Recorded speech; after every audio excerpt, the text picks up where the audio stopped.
I'm Stephen Williams, Director of Prepare the Way Ministries, and this episode of our Standing Firm Q&A series is super important. It deals with truth. Now, there's a lot of unnecessary confusion in our culture today about this topic. What is truth? Some will say, well, it's true for you, but not for me. So, are there different kinds of truth? Well, in fact, there are. Objective truth and subjective truth. Now, is the claim that Christianity is true objective or subjective? Watch this clip from one of our apologetics conferences where Professor Sean McDowell masterfully answers this question. So let's break this down and explain further what we're talking about here. Last time my son got to come with me, he's 7, we went to Mount Bachelor and we did some skiing. It was great. Didn't work out this time. But if I brought him back next time and I was going to get him some ice cream here in Bend, what would be the ice cream, the best flavor of ice cream that I would have to get him? Cookies and cream? Watermelon? That's interesting. I've never heard of that. Pistachio? Keep guessing. I haven't heard the correct answer yet. Chocolate. I'm not taking my son from Orange County up here just for chocolate. Unless it's good. Cookies and cream. I'm waiting for the truth. Rocky Road. Good try. You're getting warmer. Cookie dough. Berry. Okay. We'll save some time here. The best flavor of ice cream is Reese's Peanut Butter Cup. Now, who says that is true? Let me see your hands. Put your hands up high. Who says that is false? Okay, this is a problem. So you're telling me the statement, Reese's Peanut Butter Cup ice cream is the best, can both be true and false at the same time? How can that be? How can a statement both be true and false at the same time in the same way? Now, exactly, because my man over here said what we're talking about is something we call subjective truth or a subjective preference. So a subjective claim, truths are personal, they're private, and they can change. They're preferences. So think about it this way. If I hold up a scoop of peanut butter chocolate ice cream and I say that is delicious, am I making a statement about the ice cream, or is it really a statement about me? That's a statement about me, isn't it? You see, subjective truth, it's the subject or the person believing something that makes it true. Hence, subjective truth. So subjective truths are not external in the world, they're internal in the mind. You merely believing that a certain ice cream is the best makes that true for you. Now, what if I said, chocolate peanut butter ice cream controls diabetes? Now, could that be true for some of you and not true for others? No, this is a very different kind of statement, isn't it? This is no longer an opinion statement, a matter of preference that's internal. This is a statement about the way things really are. This is a statement about the objective world. Hence the term objective truth. So subjective truths are internal to subject. Objective truths are external facts of the world that we discover. So it's not the subject believing them that makes it true. It's the object or the world itself that makes it true. So if I hold up a cup of ice cream and I say this weighs 0.5 grams, that's not a statement about me. What's that about? That's about the ice cream. That's an objective claim. Okay? Now, are you with me on the difference between objective and subjective? When you think of subjective, I want you to think of ice cream. When you think of objective, I want you to think of insulin, because insulin actually helps control diabetes. Now, I'm going to ask you to participate here with me, and you can be loud because this is the afternoon session. That incredible soup is probably sinking in. That was amazing soup. I spilled the first bowl, but the second one tasted really good. Yep. There I go. Now, what I'm going to do is I'm about to put some statements up on the board. And I'm going to ask you to yell out as loud as you can or want to Either ice cream, if you think the statement is subjective, or insulin, if you think it's objective. Now, listen very carefully. I'm not asking if the statements on the board are true or false. I'm not asking if they're true or false, just simply, what kind of statement are they? Does that make sense? Ice cream or insulin? Here we go. How about this one? Coke tastes better than Pepsi. Ice cream. So you might go, I like Monster drinks. I don't even like Coke. But you know, that's still a preference. That's a preference claim. How about this one? Diet Cola has fewer calories than regular Coke. Okay, that's about the Diet Coke itself. It's an insulin statement. How about this one? George Washington was the first president of the United States. Okay, good. Now, this is about history. This is a historical claim. So you're telling me that historical claims, even though we can't still see them and they're in the past, they deal with objective truth. This is not a matter of opinion. This is a matter of fact, you're saying. Okay? All right, how about this one? Hawaii is the most beautiful vacation spot on earth. Ice cream. Good. We all know it's San Juan Capistrano. How about this one? Action movies are more enjoyable than romances. Now, there's usually one male who's willing to die on this one and says that is objectively true, right? That is a preference claim, isn't it? And you all got it right. That's a preference claim. How about this one? Craig Hazen can bench press 300 pounds. Ooh, I heard a little mix on this one. Who says ice cream? Show hands. Who says insulin? Who says, I don't know, I haven't seen how strong the guy is. Okay. Now, here's the interesting thing. Do you know the answer to this question? You don't. To answer whether it's objective or subjective, do you have to know whether he can do it? No, you don't. Because remember, this is not just a matter of opinion. There is a fact about that is outside of the way that we think, right? There is a truth. Either Craig can bench press 300 pounds or he can't. Either way, there is a truth that is determined by the world, not by what we think about it. Now, we could test this, couldn't we? We bring Craig up here. He's done speaking, so we could cut off his sleeves and throw some weight gloves on, some 45s, and see if he can throw it up.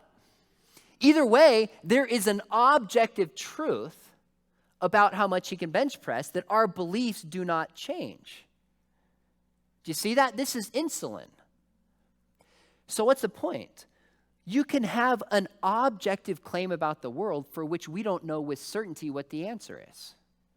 So I'll oftentimes do this with my students, and I'll put up the claim, God exists.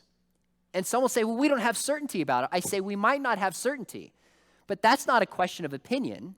That's a statement about God. Does God really exist? And either he exists or he doesn't. Right? So this is an objective claim for which we might not know the answer to it. And I won't even venture to guess. I think it was $2.95 last I heard, though, wasn't it? So it was close. Now, how about this one? Earth is the center of the solar system. I heard some of both.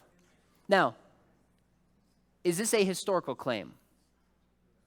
No. What kind of claim is this? This is a scientific claim, and is it true or false? It's false. But is it insulin or ice cream? It's insulin.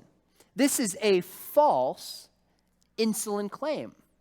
So it's a claim about objective reality that happens to be mistaken.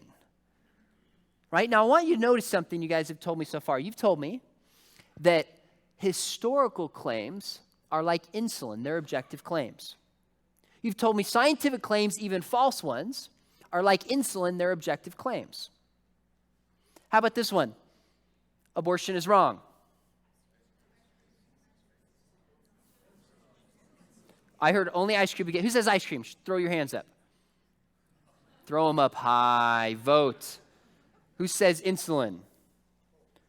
Who says, I don't know, you guys have been making my brain hurt this weekend. Okay, all right. Now, this is not a scientific claim, although science may bear on the issue. This is not a historical claim.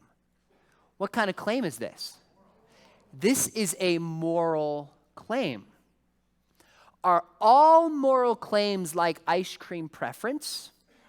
Or are moral claims more like insulin in which we're dealing with objective truth? Now, I was in a conversation with a fellow not too long ago, and the topic of abortion came up.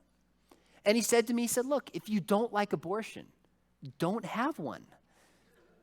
I said, well, sorry to point out the obvious, but I can't. Notice what he was saying. He was taking the matter of abortion and putting it in the category of preference. If you don't like chocolate, get vanilla. If you don't like chicken, get the fish. If you don't like abortion, have adoption, then adopt a child. Is the question of abortion just a matter of preference? So I said this to him that my mentor taught me to ask. I said, are you against slavery? He said, yes. I said, then if you don't like slavery, don't own a slave. Now, are we against slavery because we don't like it? Are we against slavery for the same reason some of you might be against garlic? Oh, yuck, I don't like it. Is that why we're against slavery? No, why are we against slavery? We think it's objectively wrong to enslave and control a human being based upon race or skin color or any other secondary attribute. We think it's actually wrong to do that. You see, if all moral claims were like ice cream, guess what? You could never judge anybody for doing anything wrong. None. You couldn't judge the Casey Anthony case. Why? That's her ice cream. Who are you to judge? You couldn't judge Gaddafi for many of the crimes that he did against humanity, including the United States. You couldn't judge Saddam Hussein for having torture and rape rooms if morality is all like ice cream. But I think we know that moral claims are not like ice cream, don't we? Now, how do we know that? One way we know that is because the Bible tells us. Romans 2 says, 14 through 16 says, even people without the law still know that the law exists because the moral law is written where? It's written on the heart. Part of being made in the image of God is we know right and we know wrong. That's why even atheists, of course, can be moral because they're made in the image of God. What atheism cannot do is ground objective morality apart from God. So if you climb up on this building and you say, I believe I can, I'm not going to sing it, I believe I can fly, and you jump off, there's this thing called gravity that objectively exists in the world, and there'll be consequences for it. In the same way, even if you don't believe in gravity, it exists. The same is true with morality. Even if you don't believe that moral values exist, they are real and objectively outside of us. You might be saying, how do you know that? You want to know how you can know what someone really believes about morality? It's not by what they say, but what? And it's not by what they do. If you want to know what someone really believes about morality, it's not by what they say or what they do. It's by how they want to be treated. Everybody wants to be treated as if fairness and justice and mercy are objective features of the universe. I tell my students, I say, if somebody tells you they don't believe in objective morality, cut them off on the freeway. And if you survive because we live near LA, you will have proven your point because they'll give you a nice gesture letting you know that you did something objectively wrong. And if someone says, I don't believe in objective morality, cut in front of them in line. What are they going to say? Oh, I got here first. Oh, wait a minute. As if there's this moral standard that applies to both of us, and I violated it and somehow have a duty to you? That only makes sense if there is objective morality. That's why C.S. Lewis wrote in Mere Christianity. He said, if somebody says there's no such thing as objective morality, you will find that person contradicting themselves in a matter of time. They will. So here's a perfect example. We had this debate at our church between the students I mentioned, the free-thinking atheist students, and my Christian students, and I moderated it. on God and the Bible and the resurrection. It was incredible, one of the coolest things I've ever done with students. And one of the questions was, does morality point towards God, or is there a naturalistic explanation for morality? And my students argued that if objective moral values exist, there has to be a God. One student from the other side, who is an atheist or agnostic, got up there and he said, there is no objective morality. Moral values are entirely preference claims. There's no objective truth or standard outside of us, and then he sits down. The next time slot was for the conclusions. So it was their turn again. I called them up again, and the same student stands up to give his conclusion to the whole debate. Instead of concluding the arguments they made, he used the opportunity being in a church to rail against Christians for being hateful, homophobic, and bigoted. Do you notice something ironic about that? I don't believe in extrasensory perception, but I was using all my might to send that message to my students so they would see the blatant contradiction. Morality is all subjective and preference, but you hateful, bigoted, intolerant, homophobic Christians, you might as well stand up and say, well, you like Coke instead of Pepsi. If morality is a matter of preference, then to say we're intolerant means nothing. Do you see the contradiction? This is what C.S. Lewis was pointing out and what the scriptures say. Now, you might say that abortion is moral. You might say that it's immoral. But there is an objective truth about the issue outside of us. In fact, you know what the question is when it comes to the morality of abortion? My friend Scott Klusendorf is probably the top spokesman on this issue in our country as a Christian. He said, imagine this scenario. Imagine you're at the kitchen table and your back is turned and you have a 5-year-old son or daughter who comes up and says, Mommy, can I kill this? Before you answer the question, what are you going to ask? What is it? If you turn around and he's holding a cockroach, what are you going to say? Yes. If you turn around and he's holding a cat, you're going to say, hurry up.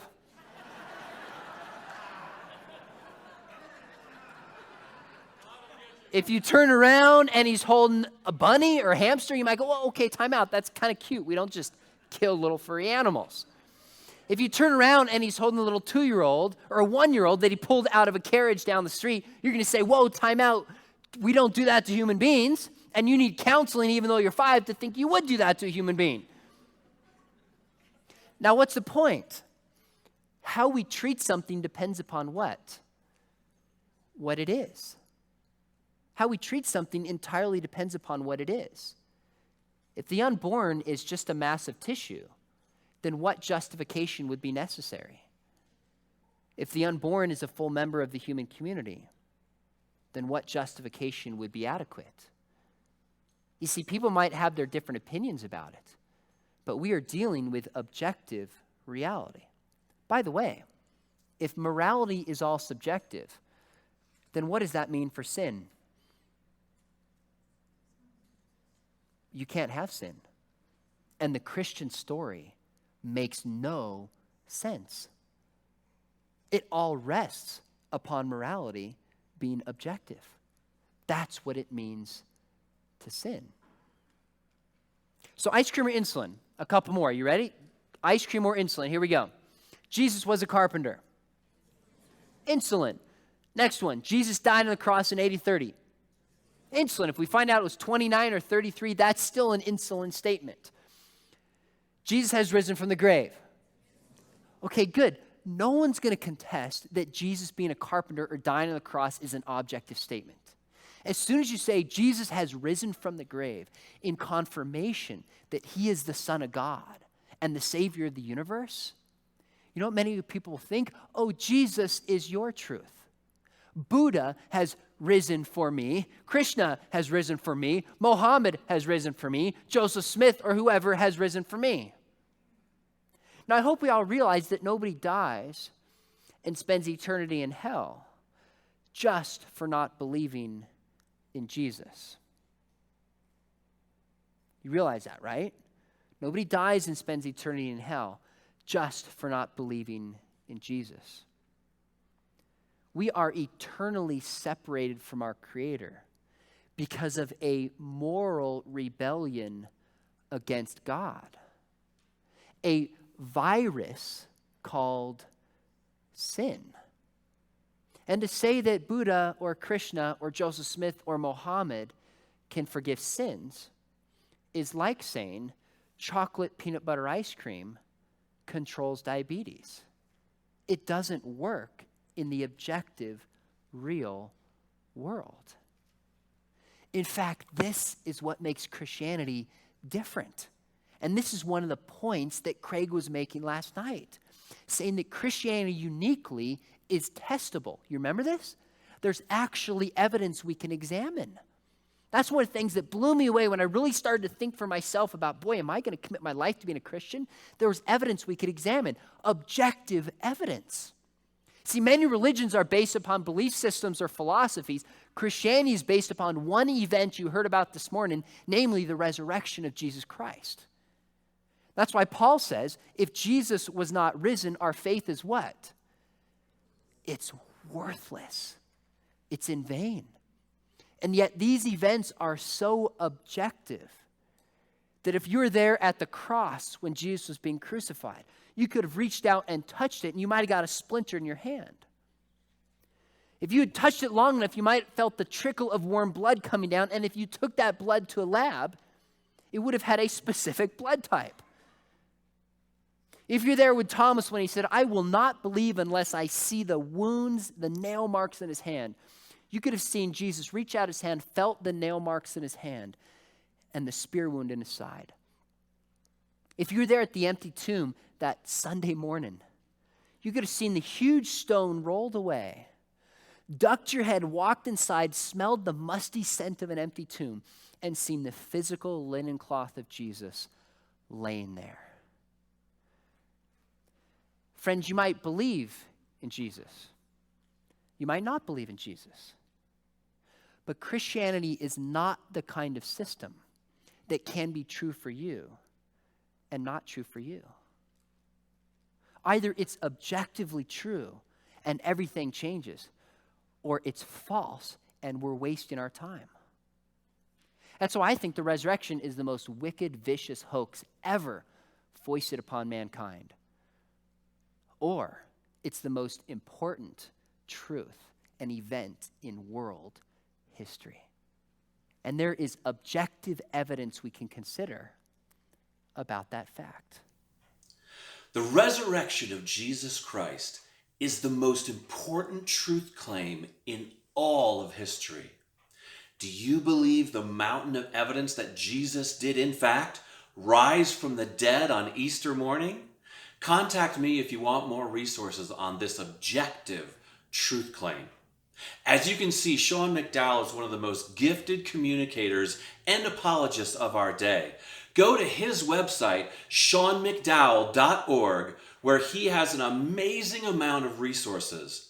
Also, I want to thank Greg Kokel of Stand to Reason, who created the ice cream versus insulin analogy for subjective versus objective truth. Their website, str.org, also has a plethora of resources. Please subscribe and like our videos and look for more Standing Firm Q&A sessions being posted regularly. I pray that you would know the truth and the truth would set you free. God bless you.